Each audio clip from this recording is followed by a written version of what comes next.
তো আমরা প্রচার যখন শুরু করেছি বাড়ি বাড়ি যাওয়া ডক্টর প্রচারে, প্রত্যেকটি বাড়িতেই ব্যাপক সাড়া পাচ্ছে, মানুষ খুব খুশি এবং আমাদের রাজ্য সরকার এবং কেন্দ্রীয় সরকার পৌর নিগমের কাজে মানুষ খুব সন্তুষ্ট।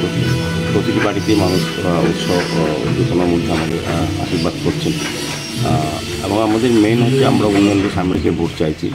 আমাদের কেন্দ্রীয় সরকার, রাজ্য সরকার, পৌর নিগম বা বিভিন্ন দপ্তর যে কাজগুলি এই রাজ্যের মানুষের জন্য করেছে, বিধানসভার জন্য মানুষের জন্য করা হয়েছে, সেগুলি তুলে ধরা যায়। তো মানুষ খুব খুশি এবং আমার প্রত্যাশা এবং বিশ্বাস রামনগরবাসী রেকর্ড করবেন, বিপুল ভোটে জয়ী করবেন আমাদের বিজেপি প্রার্থী হিসাবে আমাকে যেমন করবেন, পাশাপাশি পশ্চিম ত্রিপুরা লোকসভা কেন্দ্রের সাধারণ নির্বাচনী প্রার্থী হয়েছেন প্রাক্তন মুখ্যমন্ত্রী, বর্তমান সাংসদ বিপ্লব কুমার দেবকেও বিপুল ভোটে জয়ী করবেন।